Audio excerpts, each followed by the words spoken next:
I'm Dr. G4, and welcome to Proto-Future, a podcast about drawing out a single interview for over a year, because editing is hard. This is episode 17, Interview with Tyler Trahan, part 2. In this episode, Tyler and I discuss passenger trains, renaming model railroad operations to gameplay, 5/1 gentrification architecture dams, neurodivergence, alien invasions, pre-internet journalism, fare-jar recovery ratios, how the New York City subway is the boss battle of autism, and running Amtrak long-distance trains on memory-tacked schedules.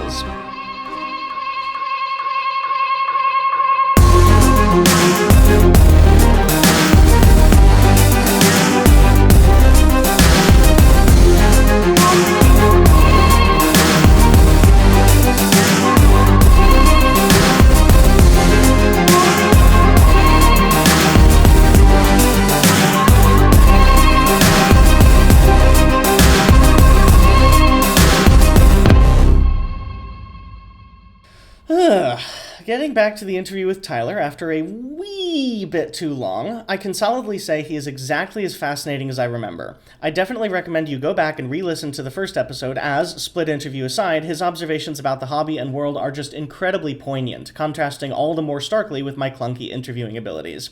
Anyway, remembering that part 1 revolved a lot around the popularity of Amtrak at the Chelton Hills Model Railroad Club, let's jump right back in with a question I had about passenger trains and their relationships to model trains. So you mentioned that a lot of the club members here are disproportionately into Amtrak, but especially on model railroads, especially modern ones, there's a very heavy freight centricity. And to an extent that does make sense, because if you're switching a switching puzzle, that does give you a lot more interactive stuff. It gives you more time to do things in a small space. But then there's also the aspect of not just outreach of being able to model what you see outside, but also kind of if you have a frequent transit corridor rather than the token one Amtrak a day across the main line, then you also get to challenge the dispatcher and throw a ton more trains on the main line per unit main line. So I guess, at least in your experience talking with the modelers here, being clearly very interested in Amtrak and passenger stuff, and then also a little bit, I guess, about my own podcast and efforts of trying to bring specifically DMU transit to model railroads as something that I think could be synergistic.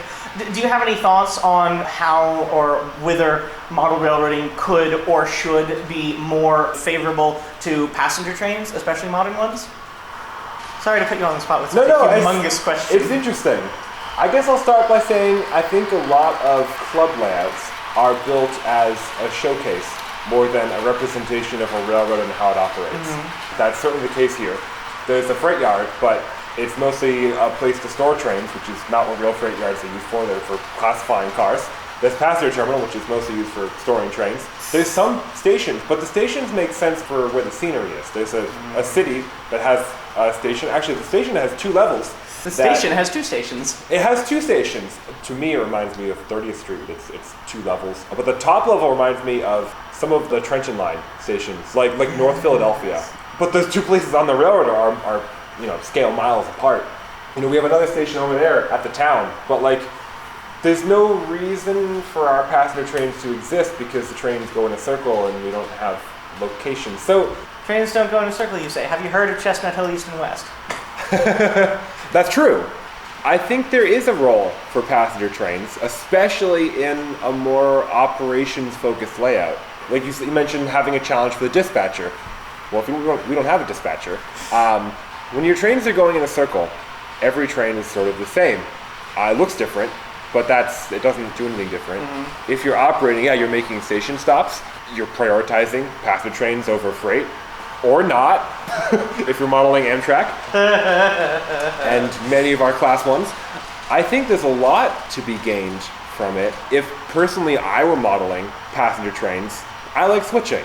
And if you're modeling Amtrak, or especially a DMU, there is no switching, or very little of it. If I were modeling passenger trains, I would go right back to the transition era that we Gen X or Gen Millennial, we millennials and Zoomers love to hate on, because that's when you had RPOs and Railway Express Agency and sleepers and diners that you'd switch between trains, so you could have one the same diner work dinner service on one train, have a switcher pull it off in the middle of the night in one town, put on the train going the opposite direction for breakfast in the morning.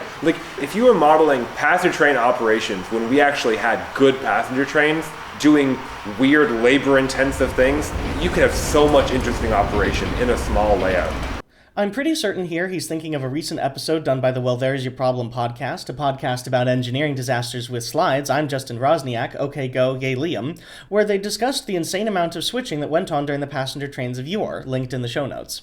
It wasn't just head-end traffic, where express parcel cars got switched in and out of trains at major stations to adjacent mail and RPO warehouses, but Tyler's right. Since meal service has, in all of railroading history, been a lost leader, railroads tried desperately to maximally utilize what dining cars they did invest in, switching them in and out of trains at weird spots mid-route to make sure that every single dining car crew worked a full 3 meals a day. Obviously, the present paucity of long-distance trains means that, even if Amtrak was inclined, there would be no other trains onto which a dining car could be switched. So they've given up completely and keep the crew on board, even if they're not serving meals, but they still do try to schedule long-distance train departures in accordance with discrete multiples of meal times. Anyway, back to Tyler. I would love to have a layout that was just a I have a spreadsheet of every passenger train that arrived and departed from Portland, Maine in 1956, I think, and what its consist would be, and what switching happened between trains. The idea is you are the Portland Union Terminal SW1 crew, and your whole job is switching every train in and out of the station for as long as you care to, because it's all day and all night. This idea is actually easier than you'd think for most modelers. As I learned once from friend of the pod Chris Fitness Adams, he built one mainline train station onto his otherwise branch line layout, but by acutely analyzing the New Haven's timetables, he realized that the prototype scheduling was actually in multiples of train types, essentially locals, limiteds, expresses, and parlor car super expresses. He realized that he could, alarmingly easily, depict the whole day's train schedule with just 4 tracks of staging on either end of the main line, supplemented by return loops to reverse train sets. Simply model one of each type of passenger train, then shuttle them from one staging yard to another and back again, pretending they're slightly different trains each time, or adding a single car or two to differentiate them. Much as in my quest with DMUs and modern railroading, historic passenger trains and historic freight trains needn't be given completely separate layouts. They all work together synergistically. As notes Tyler, there's so much interesting stuff with old passenger trains. With modern trains, you need more of a network. You need a dispatcher. You need other trains that need to stay out of the way. So maybe you set it up where you let the passenger train drive itself, or you have an auto-reversing section, or you use JMRI or something to automate that. Or even just make it a loop and it goes around in a circle. Yes and no. You need interaction with it. Absolutely. He's completely correct, although I will note circulating loops can also be important as scenic treatments. If it's just in the background, it's fine, but it's not as interesting as you have to stay out of the way of the passenger train. I think you could do interesting things with it. I like what you're saying, because I came to a realization a few months ago, about the time when I started to need to pack up my own layout, is that I had all of these vague thoughts and feelings about what I wanted to do with a passenger-centric layout. And then I realized that I did not have as much a hard mindset of how to put it into a larger layout operating setup. And so I kind of realized that even though I have strong opinions on model railroading, the ideas, they're there, but they're not completed yet. And that's probably one of the main reasons why I wanted to talk to you. Well, one of many. You're a very fascinating person.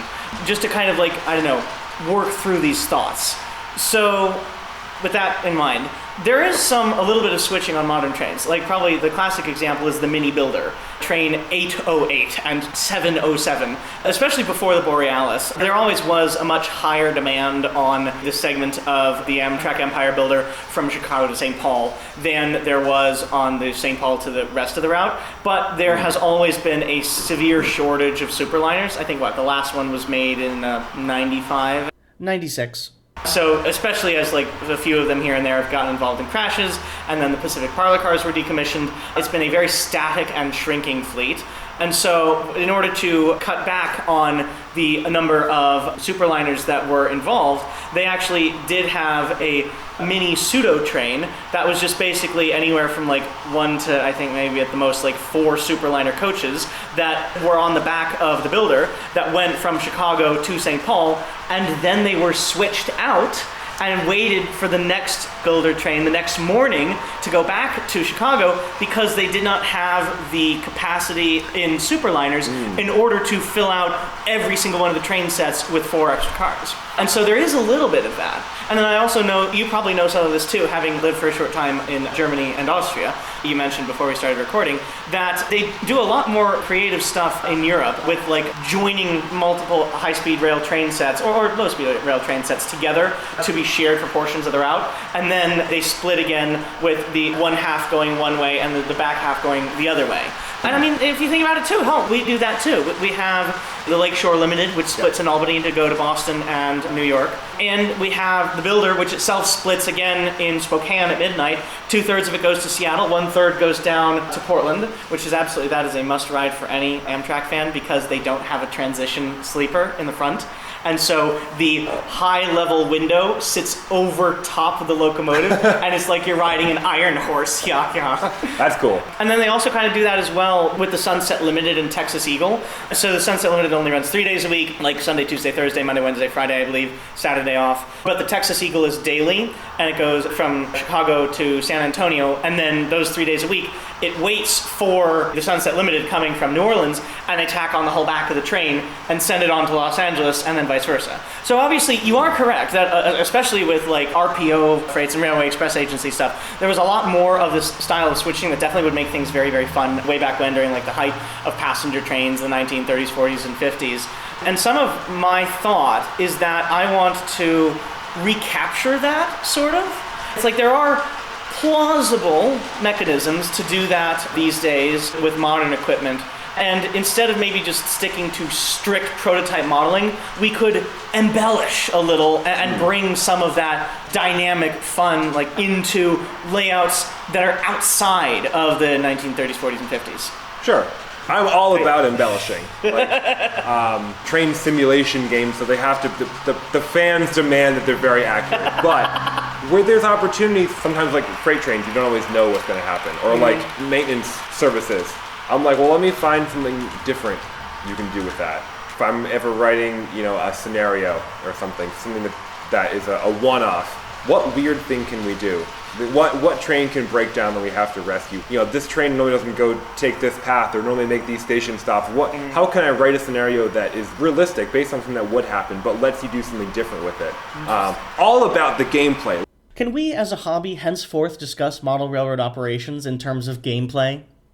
There's some debate over, some players are like, well, this train is simulated as having an hour-long wait in a siding. I really want to simulate that. And I'm like, hell no, I don't want that. You are welcome to jump into free roam and sit in the siding for an hour all you want. But I want interesting gameplay. So I'm all about embellishing where possible. In my own, I do some personal simulation building, sort of in Rolling Line right now. They're coming out with a multiplayer update in the future, and I want to play multiplayer with friends. So I'm building a virtual layout currently based on the construction railroad for a dam that's near where I'm from. Still the world's largest hand-constructed gravity dam. Wow. Like guys with shovels and wooden cranes, built in 1903. I gestured to a hydroelectric dam in the corner of the room on the club layout. That one? No. No, that's a concrete dam. This is a masonry dam. Masonry? Oh, yeah. All the rock was brought in by train. There was a quarry where they were loading it. Then the finishing stone came in by train. There was for whatever reason, they stripped all of the topsoil from the area that was to be flooded to make the reservoir. That was done by guys with shovels, a 2-foot narrow gauge construction railway with the worst track you've ever seen, temporary track, and the craziest locomotive. So you're comment about the brick masonry, that actually reminds me of something. So I got into a debate with some urbanists a while ago about some people thought a 5/1 was 5 stories over 1 story, and I had to correct them saying, no, it's a type 5 fire-resistant petrochemical baked wood structure over a type 1 fire-resistant concrete podium. And then to make a point saying, no, but I've seen 3/1s. And then I quipped rudely, yes, you have seen a 3/1. It's a brick masonry building. And so now that there's a brick masonry dam, does that naturally extend to the existence of a 5/1 gentrification architecture dam? I'm still reeling from that was new knowledge to me. I thought it was. That's my one grammar Nazi thing in urbanism. So a 3/1 is a brick masonry building. A 4/1 is like a McMansion building. In Utah especially, because they make so many like McMansion houses, as I lived a few years there, and they have like ridiculously gigantic families. This style of construction of things that look like houses but are much larger than houses and sometimes contain doctors' offices. And no, there was it's the strangest thing. So there's a roller coaster theme park, Lagoon in Salt Lake, that makes a lot of their own coasters from scratch. And the way that they had like the roller coaster arenas in the dark, it looks for all intents and purposes like a 2010 era house in a subdivision. It's just really big. So I'm sorry, that's a 4/1, and then a 5/1 is the gentrification architecture. I was largely right, but there's a bit more nuance. The phrase 5/1 derives from the International Building Code categorization of construction techniques, although being based in the US, the IBC is about as international as the World Series. In particular, a 5/1 is generally a Type 5 fire-suppressive wood frame construction sitting on a Type 1 fire-resistant concrete podium, giving rise to the 5/1's colloquial name, podium buildings, although they're more commonly called gentrification buildings for the style of architecture they're built in, as well as the broader societal forces they're associated with. If you're curious, as was I, Type 1 construction is fire-resistant, generally being concrete-shielded metal structural members, with Type 1A being high-rise structures and Type 1B being mid-rise. Type 2 is non-combustible, unshielded construction, so exposed metal beams. Type 3 is called ordinary construction and refers to non-flammable exteriors with flammable interior components, essentially brick masonry buildings. Or cinder block, or even unreinforced concrete. Type 4 is heavy timber construction, with wood beams as load-bearing members. Type 5 is wood frame construction, being plank, sheet, and particle wood. Type 5A is a wood death trap, whereas Type 5B is protected wood frames, soaked in, oddly enough, petroleum-based supposedly fire-retardant chemicals. Finally, Type 6 construction is, quote, other construction, and may compose acoustic dampening and other exotic materials, although it's been very difficult for me to narrow it down any further from that. Importantly, the takeaway here is that 5/1s do not come from counting floors, as existing codes allow for 5/1s of up to 8 stories tall, whereas 5/2s, to the uninitiated, a 1960s dingbat apartment with exposed metal beam supports lifting the apartment over a carport parking, only permits 2 stories of Type 5 construction over the 1 story of Type 2 exposed metal understory. And finally, an untreated wood frame 5/1 must be shorter than one which does use fire-retardant chemicals. Interesting. Yeah. Sorry. No. Very tangent. So the dam. He showed me some black and white pictures of a bunch of cute dinky steam locomotives winding around a dam construction site. Oh, this wow. little construction railroad, this is just a child. Oh, child laborer. These like wooden dump cars. These guys are like shoveling topsoil into the chute, stripping the topsoil before they flood the whole area. These little locomotives, absolute certified doohickeys. They had to dig out a kettle pond, which is left behind by a glacier, so it's like deep and there's no like waterway into it. So they had to like they built a spiraling track around it, and then triple-headed these doohickeys to pull the spoil cars out of it. Oh my gods. That reminds me, those tiny locomotives, I've heard them referred to as tea kettles and peanut roasters. I mean, look at this thing. Oh, that is the it's doohickey. adorable. Oh my goodness. Yeah, I could see that being done in ON30. That would be so fun. I would really enjoy that. I built a really tiny ON30. You know how like from Lowe's and whatnot, you can buy like just small rounds of wood for like making into end tables or whatnot as like home projects. I got one that was maybe about like less than 18 inches across, and I made a really, really tiny ON30 like a kind of half-loop peanut-shaped layout with a handmade trestle, not as in scratch-built, as in like just hot glue gun random sticks together. It was very janky. Well, anyway, I'm building this railroad in rolling line. Oh, okay. And I am exaggerating the hell out of it. Like the real one, like Disney proportions, humongous smokestack, and like the locomotive bouncing. Okay, maybe not. Close. No, so I haven't modeled the locomotives. I'm not sure if I'm going to do my own modeling or use existing locomotives. But like the dam is wider and taller than it is in real life because I want it to look huge. I want it to look like a mega project. So that's a good example. Everything, you exaggerate the size of things. You optimize it for gameplay, for the user experience. It should be fun more than it is a strict copy of the real thing. And this is obviously for my personal projects, and what I would do for model railroading too. For work, it has to be 100% accurate. But for me, I'm going to exaggerate it and make it feel right, which to me is more important than making it perfectly accurate. I would agree with that. I don't know how. I think I just read way too much of the hobby press when I was too young and impressionable. And I was just straight up radicalized prototype railroading. Your end goal should be to have a house big enough to do an inch by inch scale accurate replica of a town.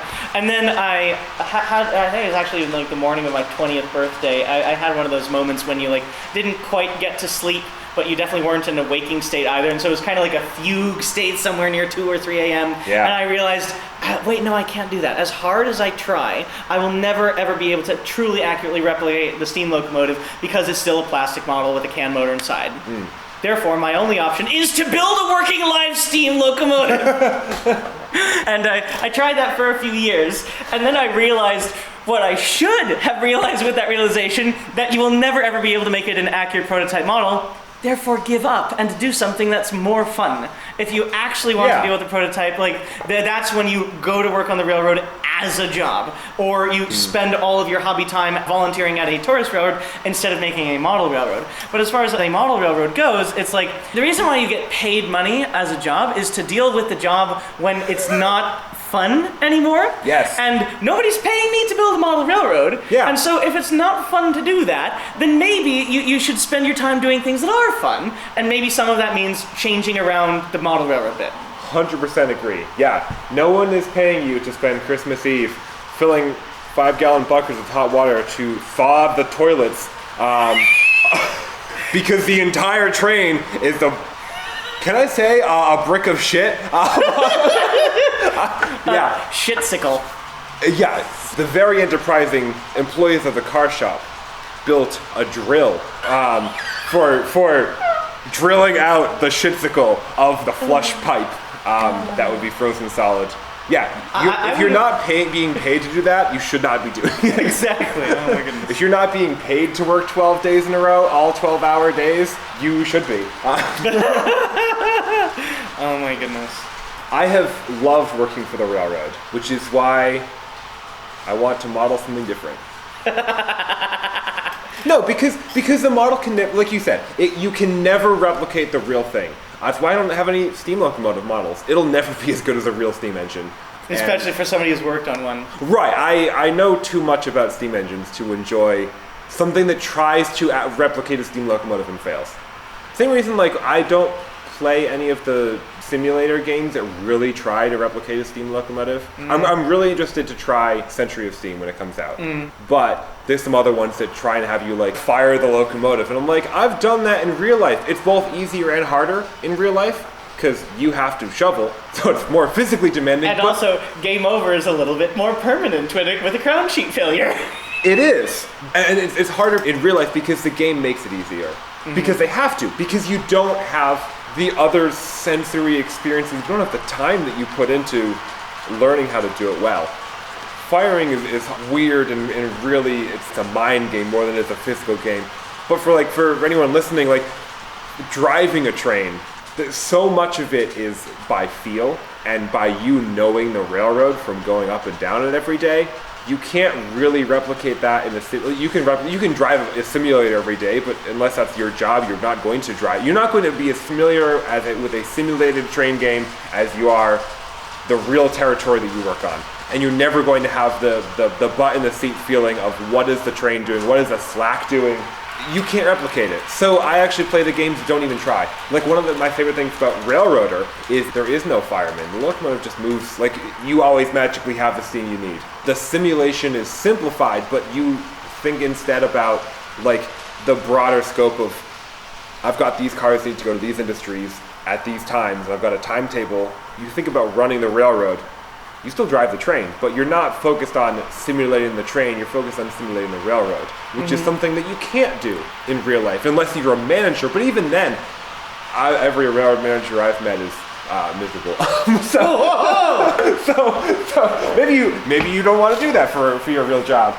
I mean, even if you do, the railroad managers are probably the ones that are like locked away in boxes of offices or cubicles and not actually seeing the railroad itself. They're not down on the ground playing with trains. And so some of it is... No, I've also been thinking too, especially with one of Classy Whale's recent videos about autism and trains. So I've been thinking about it, obviously being autistic myself, for a very long time. Why do autistic people, and then people who are just autism spectrum as well, love model trains and train games and whatnot? And at least a thought that I've had for a while is that you are making a humongous, almost larger-than-life system that has so many moving parts and is so complicated and can only properly function with thousands and thousands of people working every single day in places spread out over dozens to hundreds or thousands of miles. And you are taking that and not replicating it like one for one in miniature, but you are capturing the feel of that, but making it small enough to be tractable. You're taking something that extends over an entire metro area and putting it in a room. And it makes it human scale in a way that can, I don't know, scintillate you in a much more human scale way. Yeah. I know there's a lot of...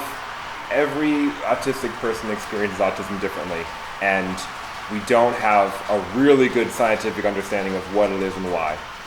The theory that makes sense... My thought is microplastics. It was all those TV dinners in the 80s. I don't think it's a new thing. I think we just know what it looks like now. You already know my opinions on the matter from my peer-reviewed scientific perspective, that accounting for diagnostic bias, there does still seem to be a true increase in the incidence of autism, likely due to some non-genetic environmental factor. In fact, one might actually note that because less than 25% of autistic people actually have life partners, and a smaller number still actually have children, autism cannot be genetic because its failure to result in reproduction would cause its extinction. However, I will note that just because neurodivergence may partly derive from environmental factors does not mean it is something which should therefore be cured. Hell, if autism does in fact result from microplastics, then I am immediately swapping sides to big oil. While the world of course needs a diversity of voices to function well, I think it would absolutely be bettered by having more tism in it, guided by neurodiversity's penchant for hypermorality and thorough dismissal of arbitrary social norms. Anyway, back to autism and trains. The theory that makes the most sense to me is the intense world theory. Have you heard of this? No, but I can infer from the name. Keep going. Yeah, so the brain of an autistic person has 40% more brain activity than a neurotypical person. This has been measured in like an MRI machine. And this is where a lot of the theories are like, well, why? We know that this happens, we don't know why. Some of the theories I dislike and disagree with are like, well, autistic people are stupid, so they need to think harder to do the same thing, which is like, you should meet more than 0 autistic people.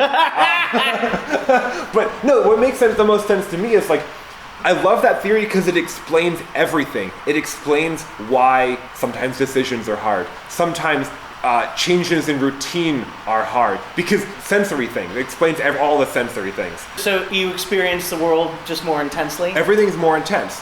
And what made me go, this is it explains special interests. Because we experience our special interests really intensely.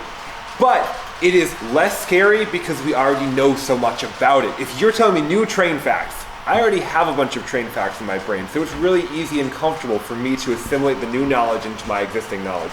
If you were trying to teach me about knitting, something I know nothing about, that's an overwhelming amount of new information. It makes me feel stupid because I'm not used to thinking about things I'm not really good at. Autistic people typically have a really spiky skill set where it's like trains and then like, I barely know how to cook. I could barely, feed myself. Don't know about knitting. And then you spike again at coding. Yeah, we all have our things.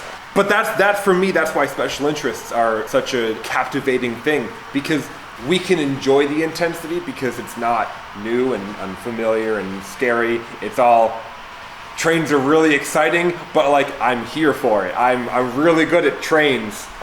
I love that, actually. That just makes so much sense, especially from my own experience.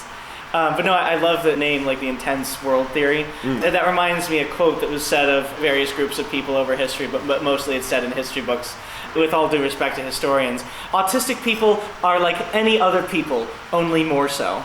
Yeah. It appears that this quote is mostly originally attributed to Lionel Blue to describe Jewish people, but was much more recently repopularized by a hardcore history podcast series about Japanese attitudes to other ethnicities during World War II.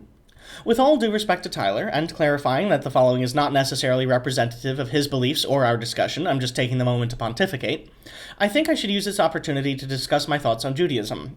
First off, as a biologist, the matrilineal definition of Jewishness is literally nonsensical from a genetic perspective, so this, and that most reputable modern scholars on the subject admit to Judaism being multi-ethnic, means that anti-Semitism isn't necessarily a form of racism. While I, of course, have made anti-racism an explicit portion of my career and life goals, and while I, of course, am more than welcome to expressly include people of Eastern European and Middle Eastern backgrounds, I think it's more than intellectually defensible to exclude them if they're religious. Christianity is almost definitionally homophobic, and I guess these days also child rapey. Islam is misogynistic, and now Judaism is inextricably linked with committing genocide.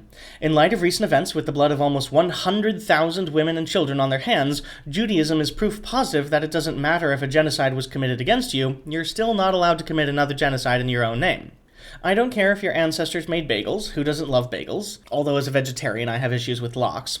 But I'll note that, ethnographically, bagels are much more historically associated with Poland and Ukraine than they are Judaism.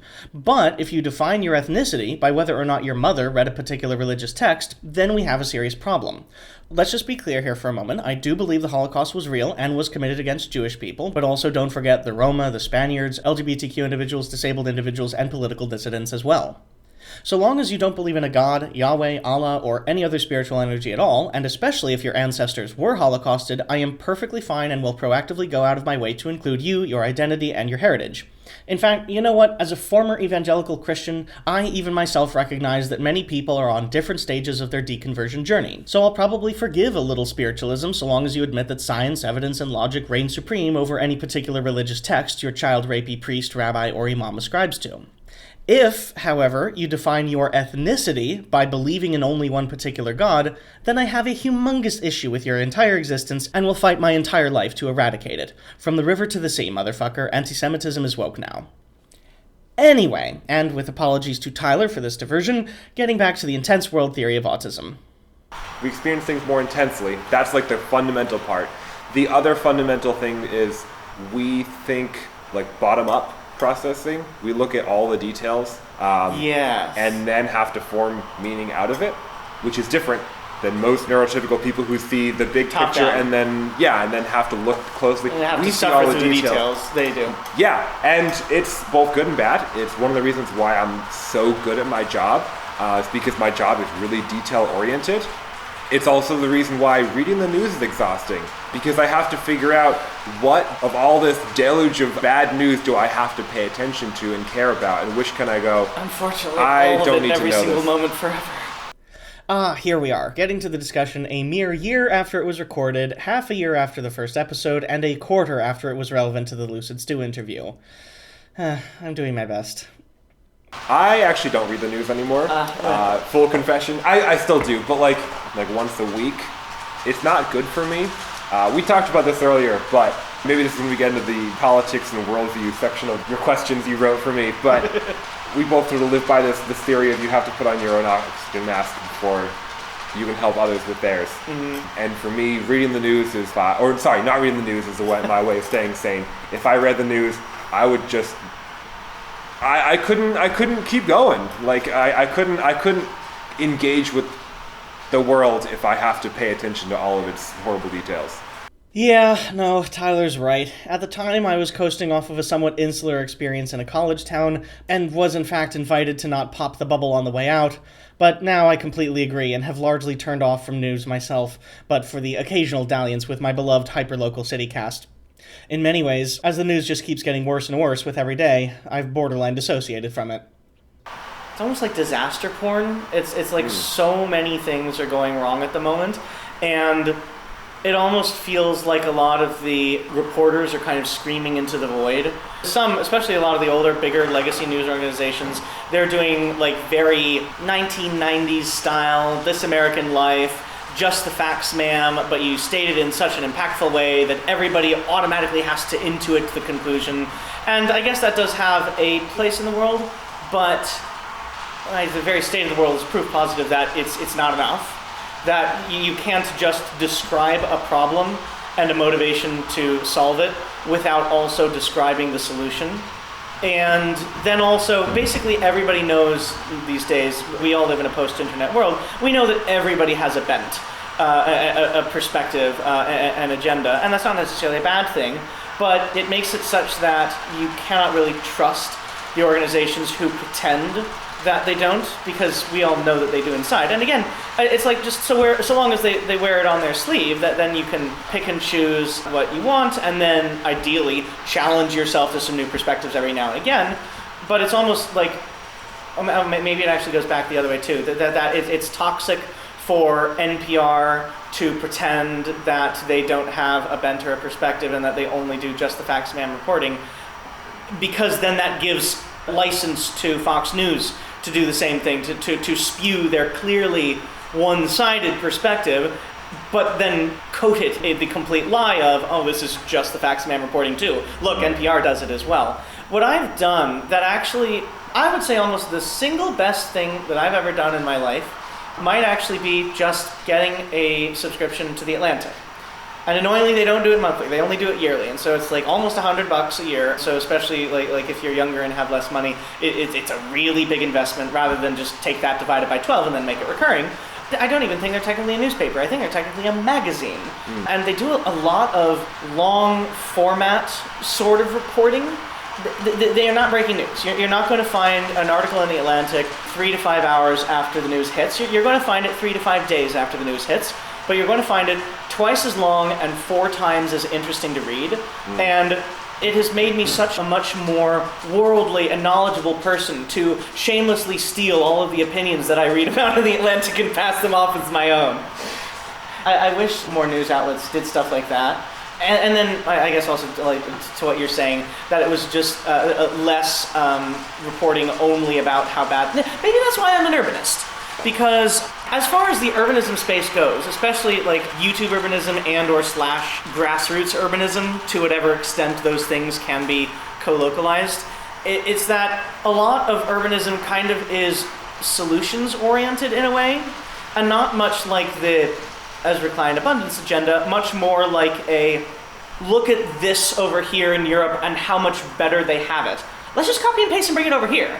You don't have to scream into the void about a problem which is huge and intractable and it's never going to get solved. It's look over there, it's already been solved, let's just do that. Or we already have firm evidence that this particular strategy is a good way forward, and so therefore let's do that. And so to whatever extent it is extremely frustrating to deal with like NIMBYs and the current political climate, and it feels like everything is completely falling apart around us, to whatever extent that is true, at least there's kind of like almost a kernel of hope in especially the urbanism sphere, because it's kind of like, I don't know, practical, pragmatic, and it exists.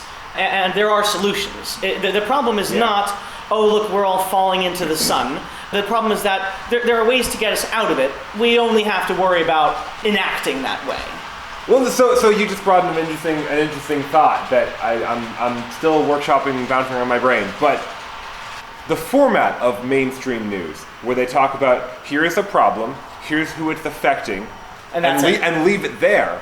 That came from a time where the role of news media was to inform the people, so that the people in power, whether they were elected or earlier, whether they were the king, the people in power, they would have to fix the problem, or the people would come to them and demand, hey, the news media told me about this thing, I demand you fix it. I don't think we live in that world anymore, where the people in power don't seem to care, and or are not capable of solving these problems. I guess it's also a pretty big omission of me to claim that elected officials are the only ones in power. There's also our corporate overlords. Like when we have a story that says oil company XYZ is dumping, these toxic chemicals into the backyard of these families in Louisiana.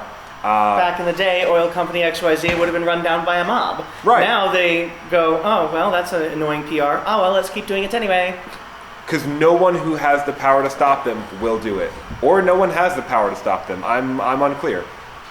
Yeah, but grassroots organizing now or Urbanist YouTube has okay, here's a problem and here's a solution. Yes. Here's something you can do about it, because pressuring your representatives, when I say this in air quotes, To whatever extent it works. to whatever extent it works, because I get the emails about tell your representatives to support the FUD bill, THUD, Transportation, Housing, Urban Development. I get that email, tell them to support this bill's passage through Congress. I write to my Congress people, they're already going to support it. Back when the SEPTA funding cuts were like first announced, So that was 80 years? No. I initially intended this as a joke on the speed of the news cycle, but apparently it also seems to work just as well now for my production schedule. A few months ago, I wrote to every single Republican in the House and the Senate in Pennsylvania. I was the same letter, but I sent it individually with each of their own names attached to it. So that took me a whole afternoon. Well done. With my argument for why you shouldn't do that, why they shouldn't allow it to happen. So clearly this was all your fault, because here we are. You didn't write enough letters. You should have made it more individualized. It's all your fault. No. Yeah. Well, so I wrote it individualized, but I also tried to. You're writing for Republicans. You have to speak their language. I talked about the economic impact. I talked about the economic impact that the Philadelphia area brings to Pennsylvania. And your district is not influenced by SEPTA, but the tax revenue from people who live in Philadelphia fund improvements to your district. We are all in this together. And I talked about how your complaints are that SEPTA is not modern, not efficient. Not level boarding. Not level boarding is a legitimate criticism, but I haven't heard any Republican complain about that. They keep pushing off the bus revolution, the bus network redesign, because they don't have money for it. But they will gain riders and therefore gain fare box revenue by completing it. So kicking the can down the road keeps SEPTA bad. It keeps SEPTA inefficient. And I will never have the same perspective as any Republican elected official in Pennsylvania about what level of SEPTA service is enough. I will always believe it's more than they are willing to fund. But if you want SEPTA to operate like a business, making them always have to beg for money is not letting them do that. I tried to speak their language. Didn't do shit, obviously. I have done the Center County Highway Road, right? Yeah. I tried to speak their language as well, a little bit more blatantly. I drove to the PennDOT District 2 office that was planning the highway expansion. You sent me photos of this. Yes. Trains are freedom, cars are communist. So I tried to speak it just a little bit more overtly in their language, but... I'm currently reading the book, A Half-Built Garden by Ruth Anna Emrys. It's a first contact book about aliens. The synopsis is, aliens arrive on Earth, and they say, we have come to save you. Earth cannot support advanced civilization. No planet can support Earth civilization. We have a Dyson sphere around our star. Let us save you. And I've read up to chapter 7 in one sitting, and was it felt like I was only reading for 10 minutes. It was fantastic book. This is the future the liberals want. Hello, it's me. I'm the liberal. This is the future I want. The aliens have come to save us. We don't want to be saved. Earth is in a bad place, but we are fixing it. We have kicked corporations and states to the curb, basically, and instituted grassroots leadership, local leadership. I really like how they organized. Borders are lines drawn on a map by colonizers. How do you geographically separate Earth to make administration possible? Watersheds. Genius. Really smart book.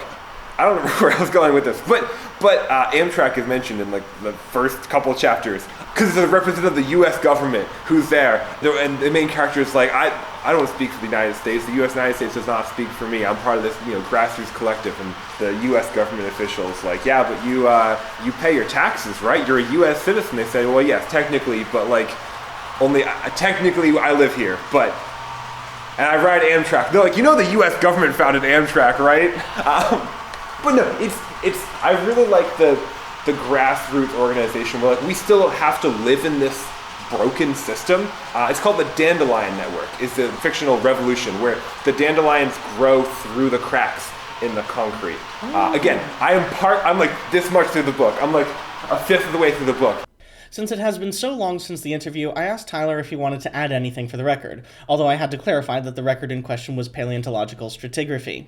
He said that he has since finished the book, it was fantastic, but without prompting, he re-emphasized these statements, saying it was the only near-fiction book he's read which he thinks is both possible and that he'd want to live in.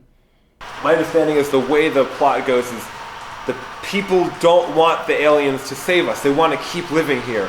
But the nations and the corporations that are still around, the corporations are like on private islands by this point. The oligarchs are like on private islands. They see that as an opportunity to like get their power back. Colonize the Dyson sphere. I haven't gotten to that point. I don't know if they're trying to like conquer the aliens or if they see just that like switching up of things as a way for them to maybe fight for some more power. But it's a really hopeful book about our future. What's that like? Asking for a friend. I get it. Check out the book. I got it from the library. Those still exist anymore? They haven't been dozed? We need more of them. We need a library economy. Not to quote Andrewism too much, but that's my other favorite YouTuber. I've been radicalized. Yeah, speaking of, so I haven't asked you much about urbanism per se. So obviously you're friends with Alan Fisher. Did you guys just meet here at the club, or did you start with YouTube? And how did you even get into urbanism in the first place? I grew up working in Boston. Oh, yes. So you already had a leg up on the world. I like trains because of autism, but also urbanism likes trains because of urbanism. So we have similar goals.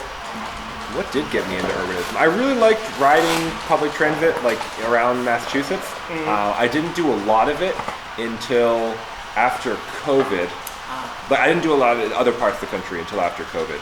After COVID, I moved back to Colorado, started riding the local bus. It was like a step van bus with, surprisingly, service every half hour, which was shockingly good for a town of like 30,000 people on one of their 4 lines. One of which I think is a free trolley that runs down Main Street. It's the one in Durango, right?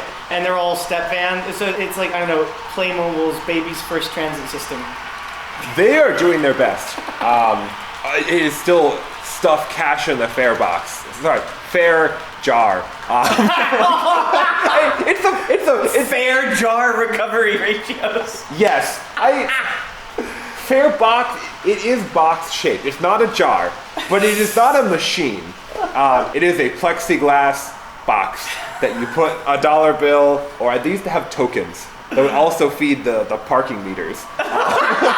$1 for parking or $1 to ride the bus. Oh, wow. But yeah, I rode that, and then so I was living in Durango, and there was a big fire. This big fires every year in Colorado, but this big fire was across the street from my apartment. Oh, I was in the you should be prepared to evacuate if we tell you to evacuate. I would have already evacuated if it was across the street. So I wasn't there when it started. I was on the train, and I was spewing cinders into the woods. So Durango burns oil now. Oh, okay. So yeah, no cinders. No, I was like looking off from the train, and I was like, wow, that smoked really close to town. Hey, wow, that smoked really close to my apartment. Wow. Yeah, like for 3 days, I was watching like the water bombers fly overhead. Whoa. And then I was like looking behind my apartment, this huge, like a hillside of just dry scrub oak. It did not rain from February to July. And then it rained by airplane. Yes. Wow. So one of the reasons I left Colorado was Climate refugee. Yeah. I was trying to be a climate refugee before I was like an actual refugee. Trying to be a little bit proactive with it. And I moved to Pittsburgh because it's wetter. You're close enough to the Great Lakes where you get a little bit of like heat mitigation. And at that point I was like, I can just run away from climate change, right? Like I can move to a climate refuge city, somewhere that the climate can't get me. Boy, is that a naive idea. Because you can move to a place where the climate can't get you as early. Yeah, but you have there is no running away from it. Like, people moved to Vermont as a climate refuge. Then they had the flooding. I moved to Pittsburgh to get away from it. Then Norfolk Southern derailed a hazmat train 40 miles away from me just over the border in Ohio. Like, climate change is going to impact everyone, no matter where you live. So my mindset changed from running away to finding more resilience. I probably will always rent, but if I ever had the opportunity to remake the building in which I live, I would want a microgrid. I'd want some form of water reclamation. I want a big garden. I hate gardening, so that's probably the one reason why I wouldn't. I keep trying to talk my fiance into liking gardening. I think she really would like it. We don't have a garden. We don't have space, though. Yeah, so Pittsburgh was a learning experience for me because it was the first time I'd lived in the city. Were you there in the Port Authority or the PRT days? It was just after the rebrand to PRT. And I didn't have a car at that point. I still don't have a car. So Pittsburgh was when I officially, no car, I donated my car to my local NPR station, and I rode PRT for wherever I needed to go. And it was great. I discovered urbanism in a little urbanism bubble can be isolating, because Pittsburgh's great. You can get around no problem. The light rail's pretty good. The bus rapid transit actually better than light rail in some ways. Like that's more an indictment of the light rail than an endorsement of the BRT. Maybe I thought the BRT was cool because it was so novel, but like the purple busway, the MLK busway, but I think they're actually putting them on the map as the purple line. P1, P2. Yeah, like a highway just for buses, like a dedicated. I loved riding that more than I liked the train. Like, the light rail was cool. It's a train. The busway's cool because like it's a road just for buses. I felt like I was a first-class citizen. I like that idea, but at least having ridden all the busways in Pittsburgh, it really feels like they're more highways for municipal, mostly police vehicles that occasionally have buses on them. That's true. I did see some police cars, ambulances, which I think is a good use for it. Okay, yeah. And then some random cars that were either police officers in unmarked vehicles or very confused motorists. But no, so Pittsburgh is great. You can get around Pittsburgh. You want to leave Pittsburgh, you get one Amtrak train a day. And one at night. That's true. Two at night. One at midnight and then one at 5 a.m. Yeah, so your connections to other places are lacking. Limited. I tried volunteering at the Pennsylvania Trolley Museum. We talked about museums that talk about people versus museums that talk about artifacts. Pennsylvania Trolley Museum, I was blown away by how strongly their message, their volunteer training focused on human stories. I was really impressed. As part of the training, one of the trainers talked about, I don't remember all the details, so if I tried to explain it too well, like in too much detail, I'd butcher it. But he talked about women's clothing around the time of like the early streetcars and like long skirts, and how like basically talked about like women's like stereotypes that we have today about women's clothing back then, and like how it would influence their ability to climb up and down a trolley. And like he talked about what class women would be wearing long skirts versus which classes of women would be working and like riding the trolley cars. I was like, this is human history at a trolley museum. Blown away. I would have, if I could have gotten there, I would have loved to work there or volunteer there. But it was I want to go back and like really spend some time at that museum. But it was a inaccessible transit museum. Yes. They were on part of the right-of-way that used to go to Pittsburgh, but no longer went to Pittsburgh. It's the Silver Line, right, to Library? I think it was part of that line. But yeah, there's a huge gap between the Pennsylvania Trolley Museum and the actual. Part of that is not the transit system's fault because it's in the wrong county. There is a transit agency in the county where the Trolley Museum is, and it's small and doesn't run on weekends, which is when I would want to be at the museum. So, yeah, so hard to get anywhere outside Pittsburgh. And then I watched a YouTube. I was like, wow, I want to go somewhere else. I was applying to jobs at Amtrak. I wanted to be a block operator for Amtrak. So it's similar enough to being a dispatcher. I'd be qualified for it. Also, you get to work in like Zoo Tower, like using an electro-pneumatic interlocking machine from the 1920s. This is a once-in-a-lifetime experience because those machines aren't going to be around much longer. Granted, they've been saying that for 40 years, that they're going to modernize and replace them with computers, and they haven't gotten to it yet. But eventually they will. Trying to get into a job at Amtrak, eventually did not get the job. I was looking at Philadelphia.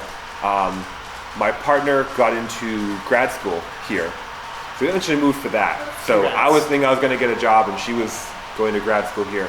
And one of the reasons we picked Philadelphia, besides the jobs in the grad school, was little YouTube video by this guy called Alan Fisher about why Philadelphia is like the most bikeable and walkable and affordable big city in America. Somewhat and absolutely, respectively. Like, I think in terms of like train, especially in transit, but like New York and Boston, Philadelphia has almost as good urbanism, but a much more appropriate cost of living. Well, as we're seeing, it has almost as good urbanism in spite of itself, not because of itself. And that is why I probably will not be staying in Philly for that much longer. I think if one wants to live in a state with good urbanism, one should live in a blue state. So once my fiance graduates, we will see where she can get a job.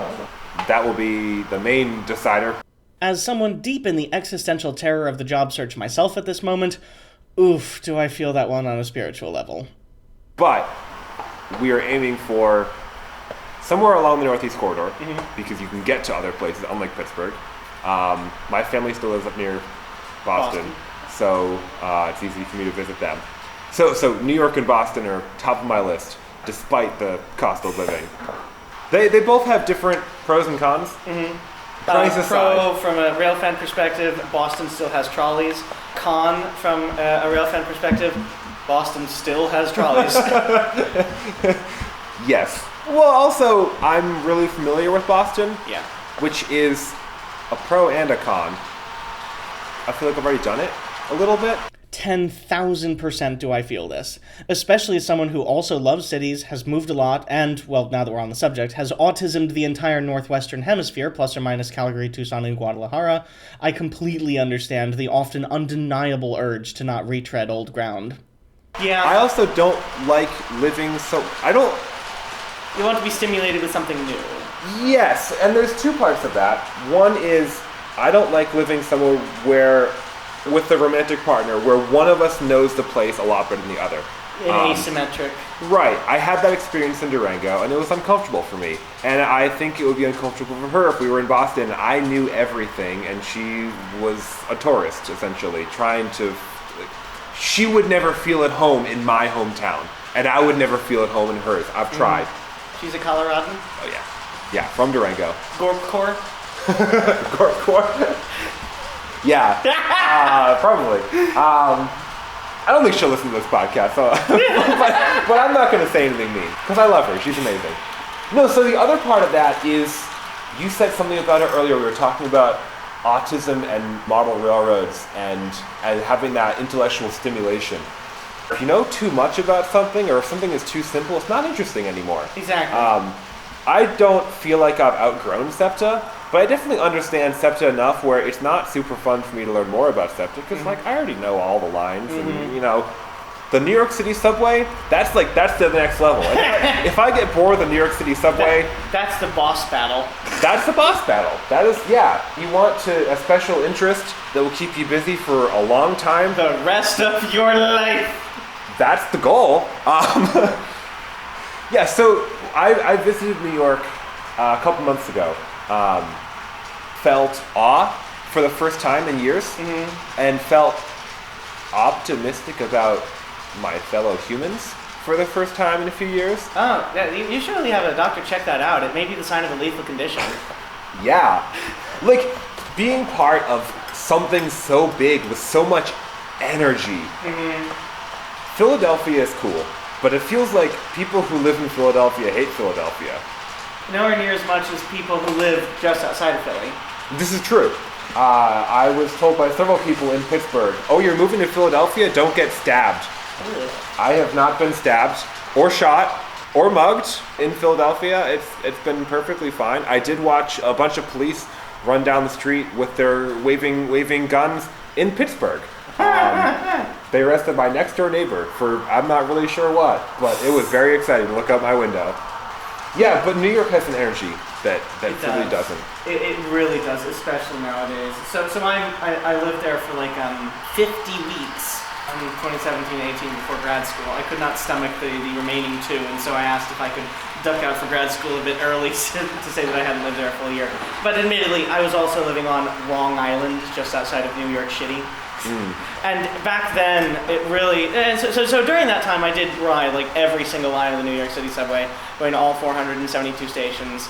I really made the most of my time there. I went to a ton of museums. Like I said, rode all Metro North Long Island Railroad. It was a very intense time of exploration, so I could kind of say that I knew it well. But back then, it really felt like... and you're the East Coast, or maybe I'm just pontificating bullshit, because I didn't grow up here and didn't know it as well as people who did in the area.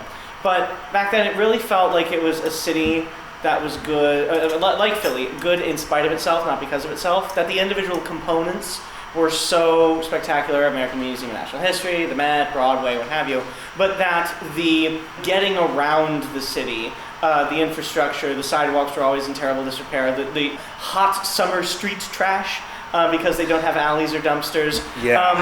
And then just how badly the subway was designed, like most of the stations are not ADA accessible.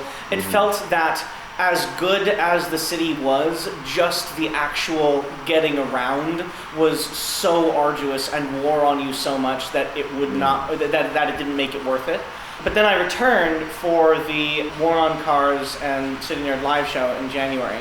And that was my first time properly back in the city for at least 4 or 5 years, and definitely the longest that I'd spent there since I lived there, on Long Island, not that that counts, but especially just the congestion pricing alone.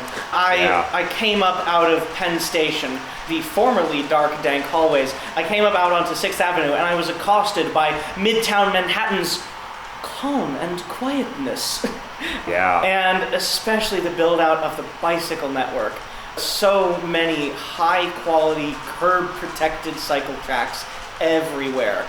It has had a glow-up, even more so than Paris, over pre versus post-pandemic. They were in just the right location, and yeah, it really now does have an energy to it completely. And going to some of what else you were saying too, is that you like being stimulated in like familiar territory versus not, and wanting to go and explore new things. That's very much me as well. I guess maybe I'm just too much of a consummate traveler at this point, that I ride so many trains too quickly and too intensely that it doesn't stimulate me for long, and I have to keep going for a bigger and bigger high. But yeah, no, so I love Seattle. I kind of got a little bit, that's where I started to learn about light rail, because there was at the time that one strange little light rail line between downtown and the airport. Sometimes I went out of my way, rode it back and forth, read a book on it. And that's kind of what started my knowledge of it. But now that I've traveled to so many different places and gone and done so many different things, it's like I don't want to go back to Seattle, even though I like it, even though I have fond memories, even though it has decently good urbanism and they're making progress here and there. It's more like it's almost been there, done that. I want a new challenge. Yeah. I mean, I think it feels like we've been dancing around the idea of utopia, and does it exist? Yeah. And I've sort of come to the conclusion that it doesn't. You're right. You're right. Well, there is no utopia for us to find. That doesn't mean we can't make one. And doesn't mean we shouldn't try. Agreed. I think it's a common fallacy, fool's exercise even, that we can create a utopia as big as we want. That we can make the whole city amazing. It can happen in some ways and not others, and it's not something we can do ourselves. But that doesn't mean that we can't make our own utopia at a much smaller scale. That doesn't mean we can't make a great train club, or like even a group of friends, or our own household. Like I think. Well, some of it does have to be done at the city level, though. It's like, we would all want to live in an urbanist utopia. It either doesn't exist or is too expensive. But you can make do with what you have, and you can find the places that do have at least the SEPTAs, if not the New Jersey Transits, the ones that they do have rails in the ground and trains on them occasionally when they feel like it, but at least they're there. But if you lived in Kansas City, or maybe I guess they have the streetcar, so maybe that doesn't even count as a good example. Or like Albuquerque, no rail train. No, okay, they have the New Mexico Rail Runner. What's an even worse example? Las Vegas. It's like, they have a monorail. We had just the one rail, not the two. Oh no, and they have the loop. Ugh. That's not transit. And it's expanding, whereas they want to tear down the monorail. Never mind the fact that the monorail is cash positive. And Jacksonville.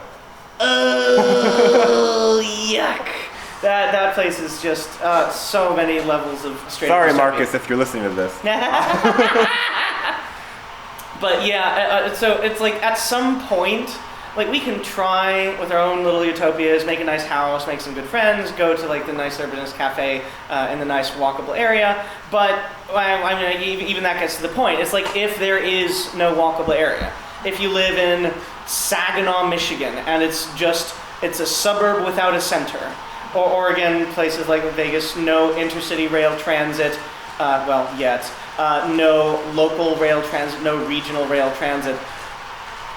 It's like I do appreciate the idea and mindset of you do have to be an activist. You should never, if there was a utopia to move to, and you do move there, you still shouldn't throw up your hands and say, all right, job done, I'll let it all work itself out, and I'll just use it without advocating for it. You do have to make your community better. I mean, among other things, I think that's just like one of our duties as humans who don't live in the mountains and hunt bears and whatnot.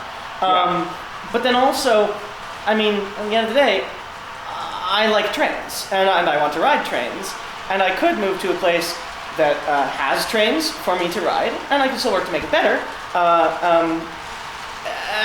Or I could move to a place that doesn't have any trains at all, and I would just suffer. And I think that's almost how we started this way back. The gas mask principle. You do have to take care of yourself.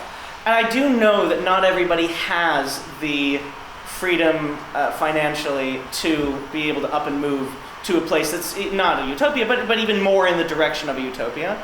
And I do know that, especially somebody myself, like now that I have a PhD, that kind of puts me in an upper echelon of society that I'm all too uncomfortable with being put in, because I always thought of myself as a man of the people. I'm definitely not anymore.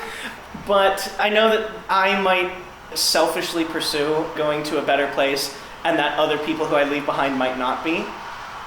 But it can also be played out as, so you don't move to utopia, you move to a place where your tax dollars would do the most good to make more of a utopia for more people. Like you could up and move to, I don't know, Aspen, just completely rich, soaking in money, and you could have a lovely time there, cute walkable downtown, maybe not intercity rail, or you could move to Chicago, where it's a much more diverse city financially as well as culturally, and then you could put your effort there in order to help make the trains better in a place where other people would need it more. And so maybe if you're moving from Houston to Chicago, yes, you would be leaving behind people in Houston who have no chance at following, but you can at least try to aim in the direction of a place where you would be helping more people with your tax dollars. If you could help 7 people here, but 9 people there, even if you are leaving people behind, you're still helping more people net. Yeah, And so I do appreciate like the urbanism side, I guess maybe to actually bring a point to my ramblings. I do appreciate the urbanism side of things, of like, there is no utopia, you should stop acting like we should just give up on the country and move to Europe, although maybe that's becoming more salient of an option these days as the country collapses around us. But I also do think that there should be at least some degree of, you should be able to move to a place where you could be personally benefited by the fruits of your own labors, if you spin it in a way that you also are helping more people as well that are just beyond yourself. Yeah, I guess when I say there's no utopia, I don't mean we should not move to somewhere that is the better fit for us. Mm-hmm. I have done it many times. I will continue to do it. What I meant was we should not reject places that are pretty good because they're not perfect. Like if I move to New York City and it's not perfect, that doesn't mean I should like give up and find somewhere else, because eventually there will be nowhere better for me. There will be no better fit. We should find the places that suit our wants and desires and needs as close as we can get, and then work to make it better. Where like maybe the New York City subway was built by multiple companies and agencies and authorities over multiple loading gauges. Yeah, crazy system. I myself cannot change that or fix that. I can't make it better on my own, but there are other ways that I can make focus on the good parts. I can enjoy riding those different trains and going, wow, this is a silly, goofy train, and yeah, it takes me a little longer to get where I'm going, but I'm going to enjoy the weird train experience. Savor the quirks as well. Yeah. Like don't let perfection be the enemy of good enough. Yeah. Did I ever show you my spreadsheet? No. So which one? okay, yes, you got me there. So I decided one day to actually quantify the best possible options for where to move, balancing both personal enjoyment with anti-racism and climate justice. I started to bring it up on my phone to show Tyler. Wait, we've talked about this because I also have this spreadsheet. Wait, or have I talked to a different person about who has this spreadsheet? Maybe. But no, so this is the short version and an old version. I took the 360 largest cities worldwide, and I graded them on I manually graded them on over 100 different qualities. And then I narrowed it to only the top 160 cities. Blue is State College, where I'm at in the middle. Green is better than State College. Red is worse. Yellow is the same. And so as much as I can, and then I averaged them through multiple different ranking systems. As much as I can, I want to move up the list and not down. And so, yeah, maybe city number 1 is not actually the best city in the world, or maybe I guess the exact number of any city is not overwhelmingly accurate, and it's also highly subjective. But it's also, I'm certain that I get the general feeling right that cities higher up on the list are slightly better than cities lower down on the list. And to what you were saying, it's nowhere is perfect, and so sometimes you're always going to suffer through quirks and problems wherever you go. But at least now that I have the backing of the list, if I end up in one of those top 10, top 5 cities, I know that as bad as it is, it's as good as I will ever be able to get during my lifetime on this planet. And so it's more like a license to embrace the quirks where they are, because I know that on average it is the best of all options I had available. So you have your own spreadsheet? Well, and now I'm embarrassed. It's not nearly as nice as yours. It's also unfinished, to be fair. Mine, it took 3 years ago. I've only got... okay, what do we have? I'm purely going up and down the Northeast Corridor, specifically looking at a place with a hospital that has the job title that my fiance is graduating to. So it needs to be a large enough medical center. I did the same thing too. I used a EduRank, which is not a quality of undergrad education, it's a quality of paper output and then ranked by discipline. And so I eliminated all the cities, so sadly I lost Portland, that don't have strong research universities with strong microbiology and molecular biology programs. Because it's Portland is actually a pretty damn good choice overall. It just does not have a place that could employ me. Yeah. Minor problem. I would love to live, I've been looking into co-housing recently, which is the... Co-ops? Yeah, it's the gentrified version of a hippie commune. No, it's people own their own house in a village or a small area, but then there's also usually a common house that has a big shared kitchen and a room full of tools and a library and or maybe no, you have a public library. House model railroad room. No. I have thought about the Alan Fisher Discord setting up. I need to talk to Alan about this sometime. Oh, please do. No. Why keep it so small? It just co-housing. Why not just have the entire Alan Fisher Discord swarm onto one city? We all then elect each other as municipal representatives, and we make utopia on Earth. Yeah. Manhattan, Kansas, look out, we're coming. So there's not a lot of these co-housing villages, but there's one in Bristol, Vermont that looks amazingly cute. Right up my alley in terms of feels like my hometown, feels like home to me, where it's a New England town with a nice brick main street and mountains, eastern mountains, hills. My western friends would call it. Nice hills nearby. There's nature. There's a bus. Boo. That takes you to nearby towns, including one with an Amtrak station. Yay! So there are connections. Well, what's the frequency of that Amtrak? Once a day. There's also nowhere my fiance could work, so we'll never live there. Minor problem. It looks, you can buy this 3 or 4 bedroom house, nice, hardwood floors. It's a house from the 1900s, a nice historic house for $420,000 purchase price. It sounds good. It sounds. I mean, you have to live in Bristol, Vermont, which is a beautiful place to live, but it's in the middle of nowhere. It's in the middle of. If they had just a bare minimum of let's go with 40 trains a day. Yeah. I want an intercity Amtrak I want Amtrak long distance trains to run on memory tacked schedules. Yeah. There we go.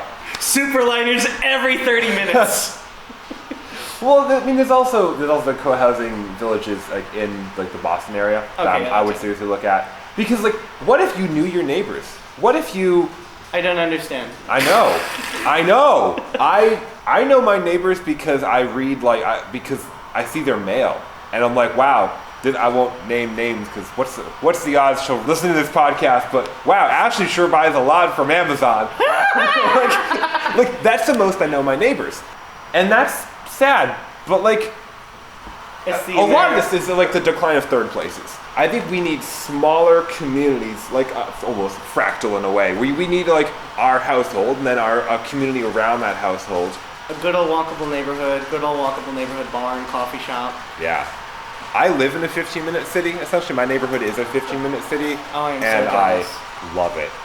I can walk to like 3 different grocery stores. I walk to a farmer's market every Saturday. You take the train to a train club. I take the train to a train club. Yeah, it's great. I can walk to 30th Street Station. It's a long walk, but I can walk to 30th Street Station, hop on Amtrak to go visit my family. Hopefully in Newcastle soon. I'm missing those damn things by 3 days. 3 days! I have lived on the East Coast 8 years! They have been built for 5! And they start running 3 days after I leave! Well, if the odds are pretty good, you'll miss them more. I shouldn't have Amtrak, but you might miss them by more than 3 days. Still, it is so close. As you'll hear someday, in the very, very, very far future, I naturally built it into my plans to take a trip back to the East Coast 6 months later to finally ride them. Although Tyler astutely observed I didn't have to, because... I mean, you can go ride them in France. Okay, well, yeah, that too. How's your battery doing? It's still there. We've been going for almost 3 hours. 2 hours and 53 minutes. What time is it? It is... Oh, it's almost dinner time. Well, this has been a superb and spectacular conversation. Thank you very much, Yes, Tyler. thank you. Thinking back to part 1 of the interview and his thoughts on museum exhibit curation. Where do people find that manifesto? They can't. Okay. My hard drive. Would people ever be able to contact you if they were interested in at least some of the ideas that you have? Or just... I don't know. I don't feel like it's good enough to publish. Well, I completely disagree. I think it's only not good enough to publish in terms of just like simple grammatical or formatting things, but I love the ideas and you wrote it a decade ago, and it still is a fresh perspective. So at the very least, I think that like if somebody wanted to like contact you just to talk through your ideas of uniting science museum style curation with railroad museum artifact presentation, I think that's something that the world still needs to learn more of and about. Maybe if they're interested, they can email me through the show's email, and if you are interested, then I can connect you to. Sure. Let's do that then. Okay. Yeah. Do you have any other thoughts that you want to share on urbanism and real trains, on model trains, or on museum stuff as well, on train games? Or do you think we've covered the whole gamut? I think we've pretty much covered it. All good stuff. Well, thank you. And with that, we packed up and headed out. It is rare that I've met someone so on my wavelength, much less so someone with such an incredibly different life experience. Everything he did early, I did late, and everything he did late, I did early, and yet we've both arrived at practically the exact same worldview.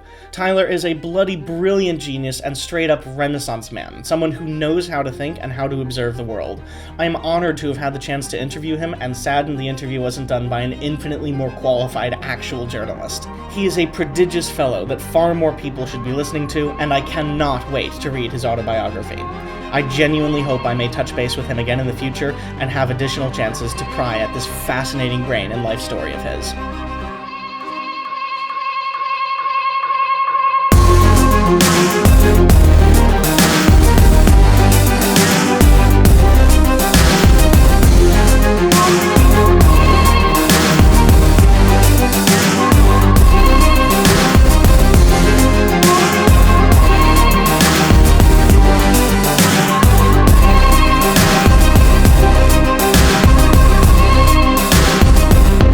This has been episode 17 of the Proto-Future podcast, interview with Tyler Trahan, part 2. The theme music is Spark of Life by Benjamin Lazarus through Tribe of Noise. I would like to thank my extremely generous and patient patrons Pedro Reyes, Ron Kleiss, Bill Ford, Linda Eskin, Roger Coleman, Billy Brown, and new patrons Joshua Hoffman, Tracy Boyd, and Tracy Boyd. Tracy, I'd check your Apple account as it seems you signed up twice there. But thank you guys so much for joining. If you would like to know more, you can visit the website at www.bgtmring.org. That's Bravo Golf Tango, Michael Romeo Romeo, Indigo November Golf, Oscar Romeo Golf. To listen to the Manifesto and Prologue series, watch the Modern Modeling Clinic anthology, or read the free-to-access Patreon production blog. And please consider donating as little as $1 an episode to help defer hosting equipment and travel costs and support what I do. This content is CAN-credentialed. You can report instances of harassment, abuse, or other harm on their hotline at 617-249-4255 or on their website at creatoraccountabilitynetwork.org. To the best of my knowledge, this podcast is entirely free of content generated or modified by AI and may not be used for algorithmic training. This podcast was written, recorded, and produced on the ancestral lands of the Susquehannock people and also the people of Mexico. I would like to thank them for their historical stewardship of central Pennsylvania and for accepting me as a refugee fleeing a fascist state. Thank you very much for listening. Keep riding trains, keep punching Nazis, and keep building a better future.